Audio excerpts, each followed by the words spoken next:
Vamos ahora a hacer un pequeño taller. Para el monitoreo de la presión transpulmonar se han propuesto dos métodos. Uno es el método directo, que es el que vamos a repasar ahora y está disponible en Brina. Y el otro es el método indirecto propuesto por el doctor Gattinoni hace ya varios años, que por ahora no lo vamos a repasar. No está disponible en Brina por el momento. El método directo asume que la presión pleural es igual a la presión esofágica. Es decir, el valor absoluto de la presión pleural en el lugar donde se encuentra el balón es igual al valor absoluto de presión esofágica. Y por supuesto también sus cambios. Esto quiere decir el cambio en la presión pleural cuando ingresa el volumen es análogo al cambio en la presión esofágica cuando ingresa el volumen.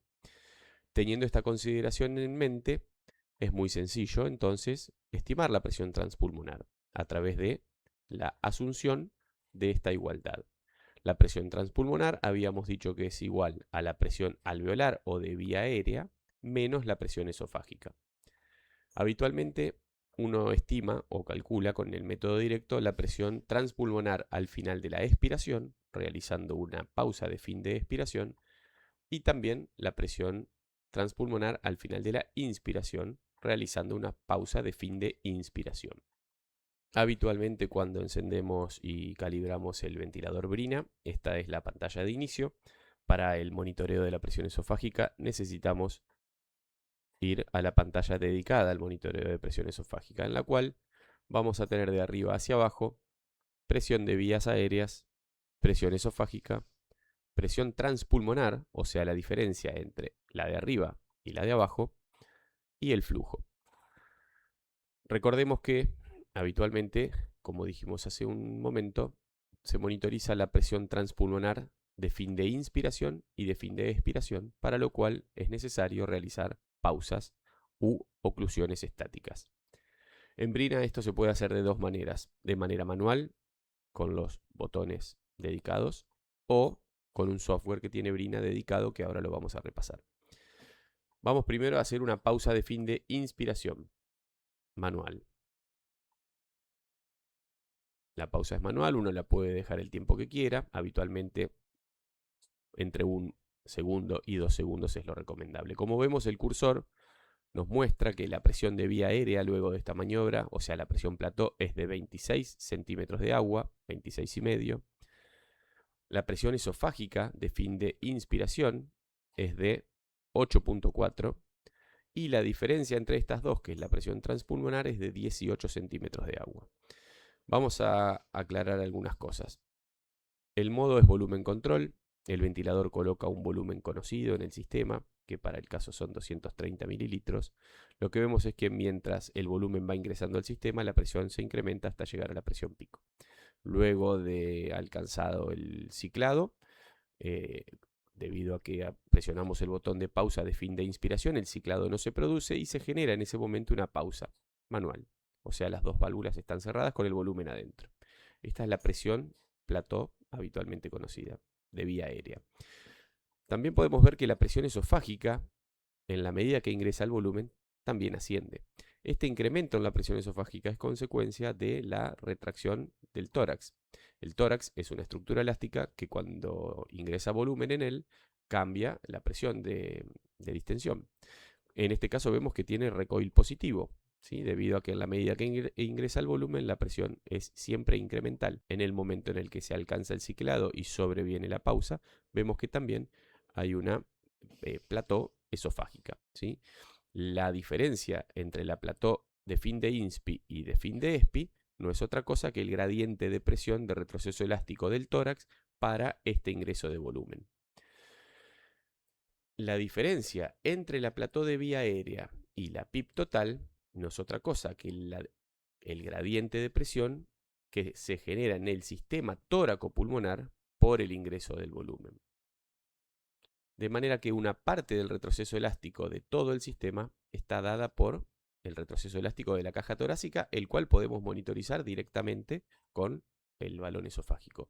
La diferencia entre estos dos, por supuesto, lo que resta es el retroceso elástico del pulmón, que es la diferencia entre la presión transpulmonar, en este caso de fin de inspiración, y la transpulmonar de fin de expiración, ¿sí?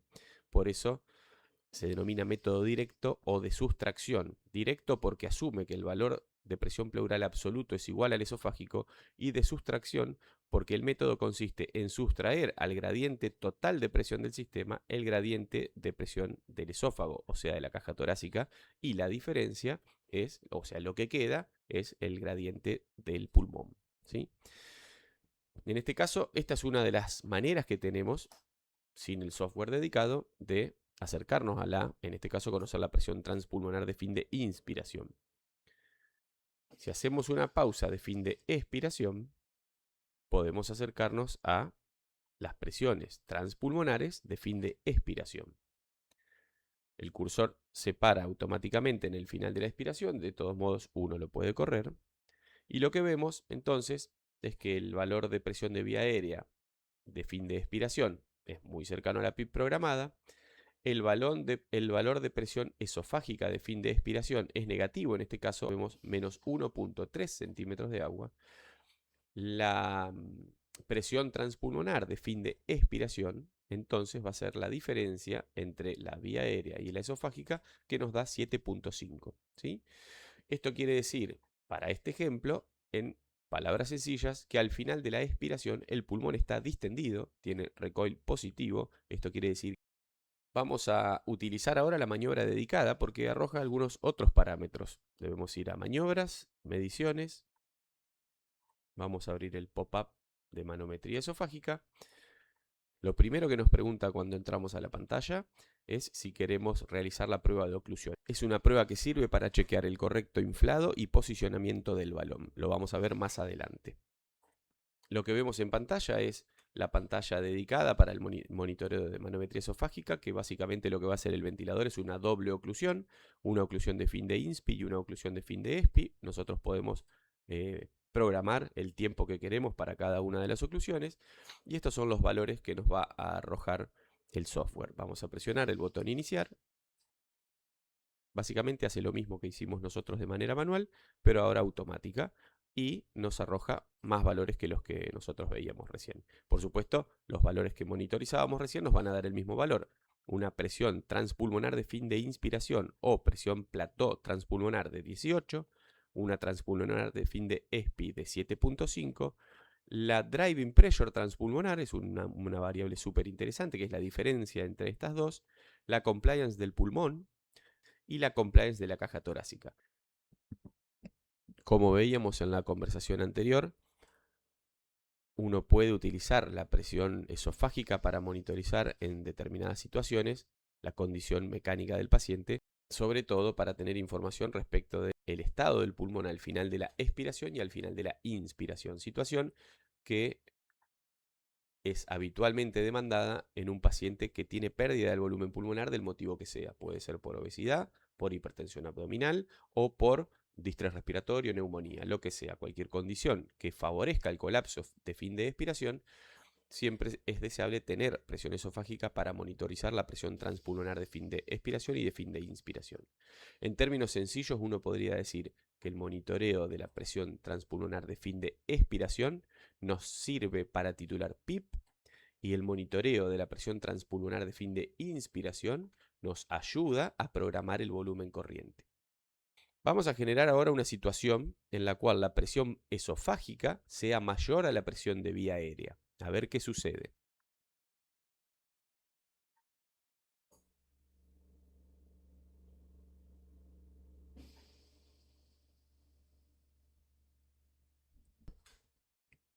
Bueno, en pantalla vemos una situación generada artificialmente en la que hay cosas interesantes. Hicimos una pausa de fin de expiración. Como vemos, la PIP sigue siendo la misma. El valor monitorizado es de 6.2. En este momento se hizo la oclusión teleexpiratoria y lo que vemos es que la presión esofágica de fin de expiración tiene un valor de casi 17 centímetros de agua. Esto quiere decir que la presión en el esófago y por ende en la pleura es mayor que la presión de la vía aérea en ese lugar donde se encuentra el balón. Recordemos que esta es una información muy importante.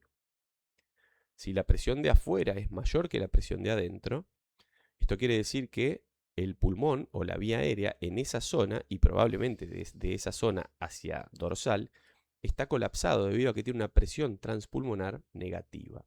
Lo de afuera es mayor que lo de adentro. Esto nos indica que en esa zona no hay pulmón aireado. El pulmón y la vía aérea están colapsados. En este caso, la presión transpulmonar, por el método de sustracción, nos dice que tiene un valor bastante negativo de menos 10,7 centímetros de agua. Con esta información, lo que uno debería intentar es hacer que la presión de vía aérea supere a la presión esofágica.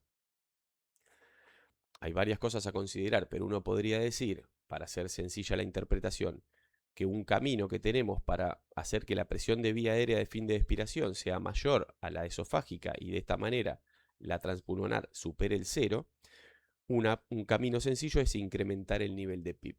Incrementar el nivel de PIP hasta que el nivel de PIP supere a la presión esofágica de fin de expiración. En ese momento, el método de sustracción nos debería indicar una presión transpulmonar positiva, lo que quiere decir que el pulmón tiene gas que el pulmón en esa zona tiene gas en su interior, se ha reaireado y en consecuencia tiene recoil positivo, tiene una presión transpulmonar que supera el cero. Siempre que esté por debajo, indica que el pulmón está colapsado.